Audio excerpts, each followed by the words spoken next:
So a Spirit Airlines flight just did something that has aviation experts and passengers asking one simple question, and that is, has this budget carrier completely lost its mind? On August 18th, Flight NK2298 flew directly through the outer bands of Category 4 Hurricane Erin, a monster storm packing winds over 130 miles per hour. And that's not even the worst part. The airline is currently fighting for survival after emerging from bankruptcy 5 months ago, and critics are wondering if financial desperation influenced this dangerous decision.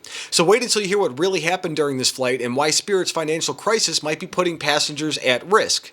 The controversial flight path has everyone talking about what really happened up there. So my name's Tom, I'm with the Daily Beltway. I'm also publisher of the Illinois Review and a White House correspondent for the Next News Network. And we are a growing channel, so every like, comment, and subscription helps us bring you the stories the mainstream media is just not really covering. So hit that subscribe button now because this story exposes the dangerous reality facing American air travelers. So here's what really happened. Spirit Flight's NK2298 departed Philadelphia bound for Puerto Rico right as Hurricane Erin was getting going on that. Erin was turning in the Atlantic as a massive Category 4 storm. And this wasn't just any hurricane, guys. Erin was one of the fastest growing hurricanes on record, with an eye wall spanning hundreds of miles and winds that would make a grown man cry. The storm formed west of the Cabo Verde Islands on August 11th and rapidly intensified thanks to unusually warm sea surface temperatures averaging from 82 to 84 degrees Fahrenheit. So we got a video of a gentleman off of TikTok, I forgot his name, I'm going to try to grab it when we're going, showing and talking about this, and that the aircraft appeared to navigate through swirling hurricane clouds while passengers experienced what witness described as severe turbulence during the journey. And the Airbus A320 actually flew through areas where convective active could produce dangerous turbulence even at high altitude. I'm sorry, I'm not too great with all of the super sciencey terms. I'm also bad at just pronouncing stuff. Check this out. Spirit Airlines, man. They do it again. They flew out of Philadelphia yesterday and went to San Juan, Puerto Rico, and the passengers had quite a ride. Flight radar shows Spirit Airlines and the passengers, the pilots decided to become hurricane hunters and went through Hurricane Erin. Look at this flight.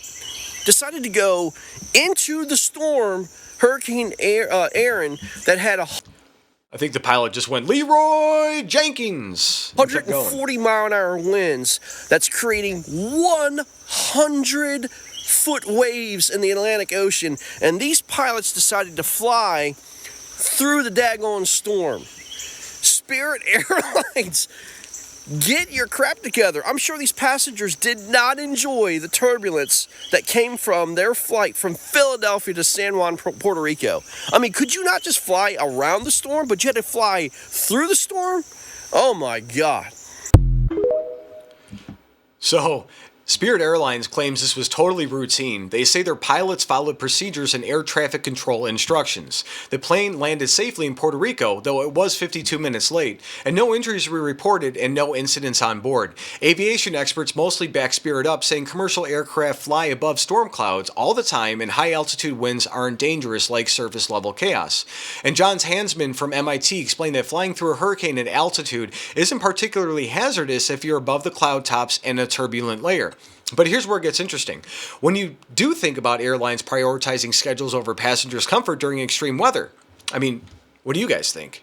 I mean, I think that they prioritize money all the time. And should budget carriers like Spirit be more cautious when they're flying through bankruptcy? You know, drop your thoughts in the comments below because the story reveals some shocking truths about corporate decision making. I mean, it's like sad, like it's scary. Why would they do that? I mean, you see on the map there, right? Everybody else is not there, and Spirit's in the middle of it, and everybody else is like, nope, they nope the heck right out of that. So the ultra low-cost carrier filed for Chapter 11 bankruptcy protection on November of 2024 after years of mounting losses and failed merger attempts. And remember, JetBlue tried to acquire Spirit, but federal regulators blocked that deal, leaving Spirit scrambling for survival. And the airline only emerged from bankruptcy in March of this year. But their troubles were far from over, and this is where it all changes. On August 12th, just 6 days before this hurricane flight, Spirit warned investors that adverse market conditions such as elevated domestic capacity and weak demand for leisure travel could jeopardize their entire future. And think about that. Like, it's bad timing. 6 days before flying through a Category 4 hurricane, Spirit executives were telling Wall Street they might not survive as a company. Do you think that influenced it? I think so. The airline has been furloughing pilots, deferring aircraft deliveries, and cutting routes just to conserve cash. And aviation professionals have raised serious concerns about the decision-making process behind this flight. One experienced pilot pointed out a terrifying scenario. What happens if you lose an engine at cruise altitude and have to descend to avoid stalling while bleeding off speed? Now you're forced to descend directly into Category 4 hurricane conditions with winds exceeding 130 miles an hour and 100-foot waves. And that pilot called this decision irresponsible. And frankly, it's hard to disagree with that. The hurricane itself was absolutely massive. Hurricane Erin circulation spanned hundreds of miles, generating dangerous swells and rip currents along the entire U.S. East Coast from Florida to the Carolinas. The storm cloud's tops reach up to 50,000 feet in some areas, meaning even commercial aircraft cruising at 37,000 feet weren't completely clear of this weather system. This was one of the most active Atlantic hurricane seasons on record, and Erin represented everything dangerous about these supercharged storms. But Spirit isn't new to controversial weather decisions. In September 2024, Hurricane Helene, a Spirit Airbus 321, attempted a landing in Fort Lauderdale amid the storm's outer bands, and it had to execute a dramatic go-around. Earlier in 2022, passengers on another Spirit flight reported severe turbulence over a thunderstorm, prompting discussions about whether budget airlines take more risk than legacy airlines like Delta or United. And the timing couldn't be worse for Spirit's public image. Their stock has plummeted. Industry analysts predict further consolidation, and competitors are positioning themselves to pick up Spirit's routes if the airline fails. Yet here's something that might surprise you about Spirit. Spirit Airlines has never had a fatal crash in its entire history. That's not one, not a single one. Their safety record is actually spotless when it comes to major accidents, but that doesn't mean that their decision-making process is beyond criticism. And this incident highlights the broader challenges facing the aviation industry during what climate scientists call an era of increasingly intense storms. The National Hurricane Center is currently monitoring 2 additional disturbances behind Erin, with the potential for development in the central Atlantic. And as these storms become more powerful and unpredictable, airlines must balance operational efficiency with passenger safety. And that balance becomes even more critical when companies are fighting for financial survival.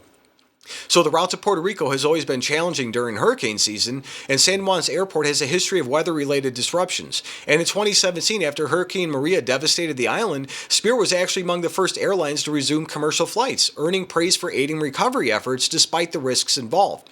But that was a humanitarian mission after a disaster, not a routine flight through an active Category 4 hurricane. And what bothers aviation experts most is the precedent that this sets. If financially desperate airlines start taking calculated risk with passenger safety to maintain schedules and avoid costly cancellations, where does it end? Spirit's bankruptcy emergence came with strict financial covenants and pressure to return to profitability quickly. And every canceled flight costs money. Every delayed departure hurts their reputation. And every route reduces potential revenue. The Federal Aviation Administration mandates that airlines avoid these severe weather using tools like onboard radar, and real-time air traffic control guidance. In Hurricane Erin's case, the flight's altitude likely minimized immediate risks, as hurricanes' strongest winds and most dangerous turbulence are typically confined to lower levels. And NOAA's hurricane hunters regularly fly specialized WC-130J aircraft directly into storm's eyes to collect data, proving that aircraft can handle hurricane conditions with proper equipment and training. But it still sucks. These guys shouldn't be doing stuff like that.